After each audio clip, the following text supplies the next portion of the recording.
Hello guys, I am Durgesh Gupta और ये पहली बार है जब मैं पॉडकास्ट कर रहा हूँ। दरअसल आज मैं एक फ़िल्म एजुकेटर हूँ और आज दोपहर को मैं फ़िल्म एजुकेशन के बारे में कुछ लिख रहा था एंड फिल्म हिस्ट्री के टॉपिक पर रिसर्च कर रहा था, स्टडी कर रहा था और कुछ लिख रहा था। इतने में अचानक में मुझे ये पता चला कि फ़िल्म हिस्ट्री में एक और चैप्टर आज ऐड हो चुका है। जी हाँ, मैं बात कर रहा हूँ कंटारा अ लेजेंड चैप्टर 1 की। तो टेक्निकली या इसे आप कंटारा पार्ट 2 के नाम से भी संबोधित कर सकते हैं। तो इस फिल्म को देखकर, इसके टीज़र को देखकर मैं बहुत एक्साइटेड हो गया एंड आई एम श्योर कि आप जैसे, मुझ जैसे हज़ारों लाखों लोग या करोड़ों लोग इसके लिए बहुत एक्साइटेड हो गए, क्योंकि इस टीज़र को जिस वक्त मैं रिकॉर्डिंग कर रहा हूँ, इस वक्त शाम के 7:45 बज रहे हैं, 7:50 का समय हो रहा है। वीडियो को रिलीज़ होके केवल 7 घंटे हुए और इन 7 घंटों में अराउंड 46,61,000 व्यूज़ इस वीडियो को मिल चुके हैं and it is still counting. Her second जैसे जैसे मैं स्क्रीन को देखते जा रहा हूँ, व्यूज़ स्काई रॉकेट होते जा रहे हैं। वीडियो को रिलीज़ होके 7 घंटे हुए और ऑलरेडी इंटरनेट पर इससे रिलेटेड दूसरे वीडियोस फ्लड हो चुके हैं। ट्राइड एंड रिफ्यूज प्रोडक्शन हो या कोई और फिल्म रिव्यूअर हो या कोई और फिल्म एजुकेटर हो, फिल्म एनालिसिस या फिल्म एक्सप्लेनेशन अपलोड करने वाले लोग हो, सभी लोगों ने इस वीडियो के ऊपर कुछ ना कुछ बनाकर 2 से 3 घंटे के अंदर ही अपलोड कर दिया है। तो मैंने सोचा कि क्यों ना हम इसको एनालाइज करके इसके बारे में थोड़ा सा चर्चा कर सकते हैं। सो ये एक बहुत टीज़र है, इसके अंदर कुछ भी रिवील नहीं किया है। ये एक तरीके से एक फर्स्ट लुक है, जो वीडियो के डिस्क्रिप्शन में भी इसके बारे में लिखा हुआ है कि ये जस्ट एक फर्स्ट लुक प्रोवाइड की गई है मेकर्स के द्वारा। और ये एक तरीके से टेस्टिंग भी हो सकती है। ये टेस्ट कर रहे हैं कि भाई how many people are curious about this film, so that एक मेकर को भी आइडिया आ जाता है कि भाई मेरी फिल्म कितनी चल सकती है। तो 46 लाख व्यूज़ अगर 7 घंटे में आ रहे हैं किसी टीज़र को जो मात्र 1 मिनट 22 सेकेंड का है, तो it is fantastic response. It is not just fantastic response, it's a historic response. Hombale films का प्रोडक्शन है। हुम्बाले फिल्म्स ने इससे पहले भी हमें कंटारा फिल्म दी थी, जो कि आज तक की इतिहास में सबसे बेहतरीन फिल्मों में से एक है। और मुझे ऐसा लगता है कि नॉट जस्ट बेहतरीन फिल्मों में से एक है, बल्कि ये सबसे ज़्यादा पैसे कमाने वाली फिल्म है। मैं ऐसा क्यों कह रहा हूँ, अगर आप इसके इकोनॉमिक्स को समझे तो आपको पता चलेगा। ऑल्दो आप बाहुबली या धूम एंड बहुत सारी ऐसी फिल्में आई है जो हम लोगों ने देखी कि जिन्होंने रिकॉर्ड ब्रेक, 3 इडियट्स हो गया या और भी फिल्में जिन्होंने रिकॉर्ड ब्रेकिंग रिकवरी की है। लेकिन मैं कंटारा को सबसे बड़ी हिट इसलिए कहता हूँ क्योंकि अगर आप परसेंटेज वाइज रिटर्न देखें, जैसे बाहुबली अगर 400 करोड़ में बनती है और 1000 करोड़ या 800 करोड़ कमाती है, तो इट्स आपने पैसे डबल किए हैं या ट्रिपल किए हैं। बट ये एक फिल्म है जो सिर्फ 18 करोड़ में बनती है और हज़ारों करोड़ का बिजनेस करती है। तो ऐसी फिल्म जो है, ये ऐतिहासिक फिल्म है from the sheer point of the scale of recovery, है ना, जो जितना पैसा इसने कमाया है उस पॉइंट ऑफ व्यू से मेकर्स को इन्होंने रातों रात अब्जोपति बना दिया है। Again coming back to the teaser, ये टीज़र हमें एग्जैक्टली क्या बता रहा है? पहली बात, ये टीज़र हमें एक फर्स्ट लुक दे रहा है, हाँ, कि ये एग्जैक्टली होने वाला क्या है। तो अगेन जैसा कि आपने कंटारा में देखा, हम लोगों को एक ग्लिम्स मिली थी इंडियन सब कॉन्टिनेंट के अंदर के एक सब कल्चर की। हमें भूता कोला के बारे में पता चला। हमने एक्चुअल में उन मोमेंट्स को, उन कल्चरल परफॉर्मेंसेस को देखा जो कि सबसे ज़्यादा सराहा गया, जो सबसे ज़्यादा पसंद किया गया। तो इसमें भी कदम रूलर्स जो रहे हमारे सदर्न पार्ट ऑफ इंडिया के, कोंकण, कर्नाटक के कोंकण रीजन में जो कदम डायनेस्टी रही, उनके बारे में ये कहानी होने वाली है। अगेन इसमें शैवा ट्राइब्स या शैवा ट्राइब्स के बारे में बात की जाएगी ऐसा हमें अंदाज़ा लगाने का होता है, क्योंकि आप देख सकते हैं टीज़र के अंदर ऋषभ शेट्टी जो है एक फ्लैशबैक को विजुअलाइज करते हैं, एक फ्लैश और एक भविष्यवाणी जैसे होती है, जिसके अंदर ये बताया जाता है कि आपको दिखाया जाएगा, यू विल सी समथिंग।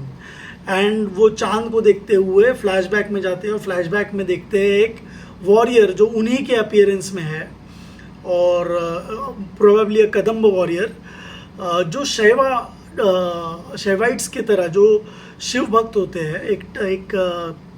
एक पाथ है, स्पिरिचुअल पाथ जिसको शैविज्म बोलते हैं, जिसके अंदर जो प्राइम डेटी है वो शिव होता है, और उसमें पूरा का पूरा गेटअप जो है, जो लीड कैरेक्टर का गेटअप है वो पूरा शिव जी जैसा है। एक शेवाइट जो अघोरी होते हैं या शेवाइट मॉन्क जो होते हैं उनके जैसा है।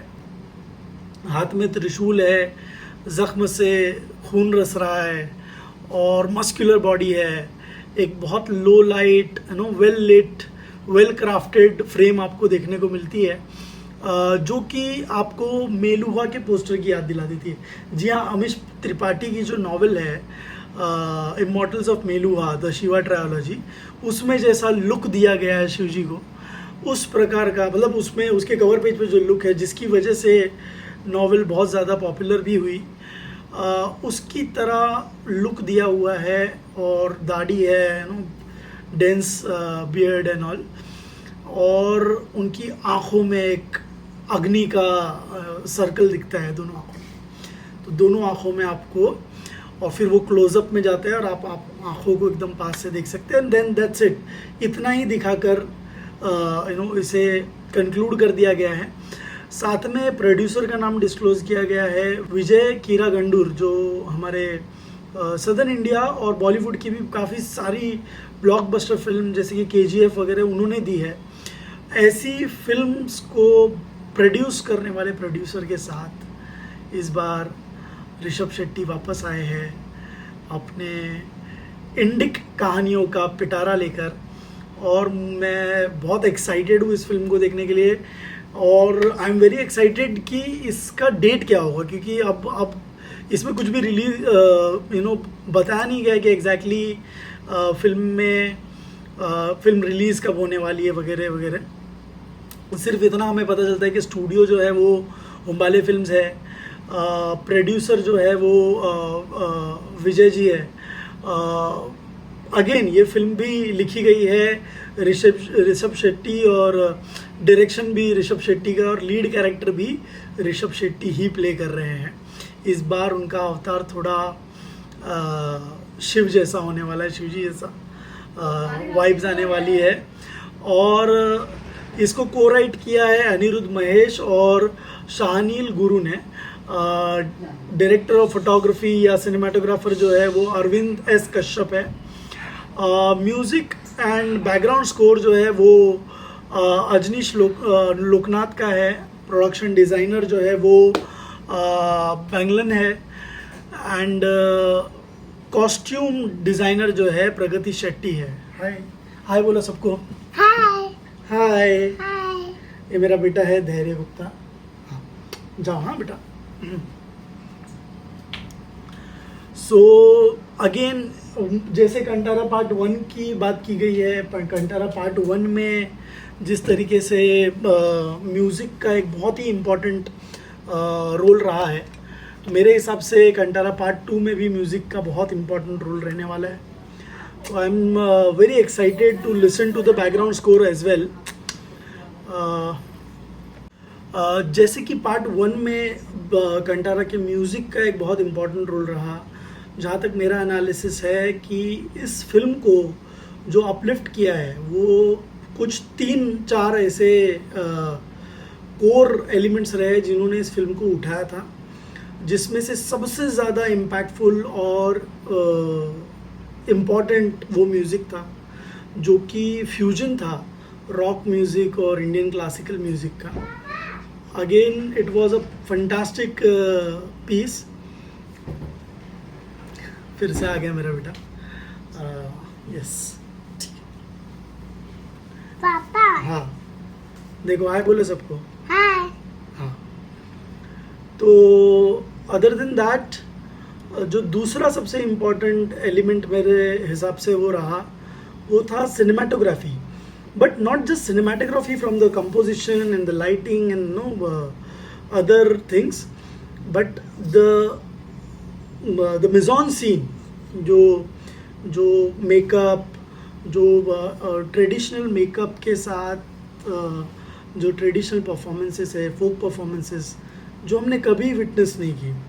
और हम अक्सर फिल्मों में एक एलिमेंट जो डिफरेंट था बहुत, वो अक्सर हम फिल्मों में देखते हैं कि कोई भूत है, जो बॉडी पोजेस कर रहा है किसी की और लोगों को मार रहा है. यहाँ पे हमने पहली बार देखा कि एक भगवान इंसान को पोजेस कर रहा है, एंड फिर वो उस तरीके से जो बैड गाइज है उनको मार रहा है. बट सिर्फ ये एक पहलू है. दूसरा पहलू ये भी है कि हम में से बहुत से लोग भूता कोला या ऐसी प्रथाओं के बारे में हमको कुछ पता ही नहीं था. हम पहली बार ऐसा कुछ जान पाए हमारे खुद के कल्चर के बारे में, जो बहुत एक इम्पॉर्टेंट एलिमेंट उसके सक्सेस का रहा. आई थिंक कि ये सारे ऑब्जर्वेशंस जो है, मतलब सिनेमाटोग्राफी से लेके एक इंडियन फोकलोर का होना, इंडियन ट्रेडिशंस और इंडियन कल्चर का रिप्रेजेंटेशन होना, ये सारी चीज़ें बहुत ज़्यादा यूनिक बनाती थी कंटारा को, या बनाती है. और उन्हीं लाइंस पर कंटारा 2 को भी बनाया जा रहा है. आप देख सकते हैं कि कंटारा 2 उन सेम लाइंस में काम कर रहे हैं. तो I am very excited music को भी लेकर, क्योंकि म्यूज़िक भी सेम जो पूरा टीम है वही है. और आप देखेंगे कि हुम्बाले फिल्म्स फिर से बॉक्स ऑफिस को पूरी तरीके से तहस नहस करने वाला है. Best of luck for the team of Kantara a legend chapter 1. इस बार भी आई एम श्योर कि हुम्बाले टीम जो है वो कदम डायनेस्टी के बारे में हमें बहुत एक्साइटिंग बातें बताएगी, जो हमें भारतीय इतिहास के बारे में शायद पता नहीं थी. हाय मेरा देर हाय बोल रहे हैं वापस से. ठीक है बेटा, चलो बेस्ट ऑफ लक बोलो सबको. डेट बैग. तो अगर ऋषभ शेट्टी सर देख रहे हैं तो ये मेरा बच्चा है, इसकी तरफ से भी आपको बेस्ट ऑफ लक मिल गया है. तो आई एम श्योर आपकी फिल्म डेफिनेटली बहुत सक्सेसफुल होने वाली है. और हम तो पूरा फैमिली के साथ जाने वाले थिएटर है ना, जाएंगे ना. तो हम चाहते हैं कि जल्द से जल्द हमें डेट पता चल जाए कि कब ये रिलीज़ होने वाली है. वो मैं पीछे पीछे देख रहा हूँ कि इसके व्यू काउंट्स कैसे कैसे बढ़ रहे हैं. जब मैंने वीडियो रिकॉर्ड करना शुरू किया था 4-5 मिनट पहले, तब 46 लाख के करीब थे. अब 46 लाख 75,212 हो चुके हैं. एंड कंटिन्यूसली ये इट इज़ कीपिंग राइजिंग, तो कीपिंग ऑन राइजिंग. तो लेट्स सी अब क्या होता है. हुम्बाले फिल्म्स के चैनल को ही 4.57 मिलियन सब्सक्राइबर्स मिल चुके हैं. तो देखिए, बहुत ज़्यादा सक्सेसफुल फिल्म होने का कारण ये है कि जो ट्रेडिशनल जेनेरिक फिल्में बन रही थी भारत में, उसको कहीं ना कहीं कंटारा ने उसके चलन को तोड़ दिया, उस रास्ते को बदल दिया. क्योंकि हम एक ही बॉय मीट्स गर्ल, वो अमीर और गरीब की लड़ाई, शादी नहीं हो रही है ना, वो कॉन्ट्राडिक्टिंग कैरेक्टर्स के लड़का लड़की में प्यार हो जा रहा है, या वही स्लैपस्टिक कॉमेडी चल रही है ना. तो उस लव स्टोरी और उससे थोड़ा बाहर आके हमने अपने इंडिक कल्चर को एक्सप्लोर करना, इज सीकिंग अटेंशन, उसको एक्सप्लोर करना शुरू किया है. तो I think it will make a successful endeavour once again. और अब मेरा अनुमान यह है कि आने वाले समय में ऐसी फिल्में और बनेंगी. मैं सिमिलर टॉपिक पे कुछ लिख भी रहा था, मतलब स्टोरी कंप्लीट हो चुकी है, लिखना बाकी है काफ़ी सारा पार्ट उसका, स्क्रिप्टिंग, या I am trying to make a novel on it. हालांकि सत्य घटना चैनल के ऊपर जो अगली स्टोरी, शॉर्ट स्टोरी आ रही है, that is also inspired no बेटा. that is also inspired by Kantara, the concept or the phenomena of Bhutakola and कुल देवत ग्राम देवत क्षेत्रपाल. तो ये सारे कॉन्सेप्ट से जुड़ी हुई स्टोरीज भी सत्य घटना चैनल पे आ रही है. तो अगर आपने सब्सक्राइब नहीं किया तो डू सब्सक्राइब. एंड आने वाले वक्त में हो सके तो आज या कल में ही मैं ये नेक्स्ट स्टोरी जो है हमारी जो रेडी है वो अपलोड कर दूंगा. रेडी है मतलब ऑडियो रिकॉर्डिंग हो चुकी है, बट उसका साउंड मिक्सिंग और जो बाकी पोस्ट प्रोडक्शन का काम होता है वो, क्योंकि पारिवारिक चीज़ें और फेस्टिवल वगैरह भी था तो मैं उतना ज़्यादा उसको समय नहीं दे पाया, लेकिन उसके ऊपर काम करूँगा और कोशिश करता हूँ कि जल्द से जल्द वो वीडियो भी मैं आपको अपलोड करूँ. आप ज़रूर देखिए. And I am also thinking कि मैं किस अलग अलग फॉर्मेट के वीडियोस बना सकूँ आप लोगों के लिए. अगर आपके पास कोई सजेशंस है, रिकमेंडेशंस है तो बिल्कुल कमेंट कीजिए और हमें बताइए. और आप कहाँ से इस वीडियो को देख रहे हैं, अपने शहर का नाम कमेंट बॉक्स में ज़रूर डालिए. तो देखते रहिए. Subscribe to the channel. Will meet soon. Bye bye. Take care. Dhairya आप कुछ बोल रहे थे, वापस से बोलिए. Bye bye. Take care. Bye bye, take care.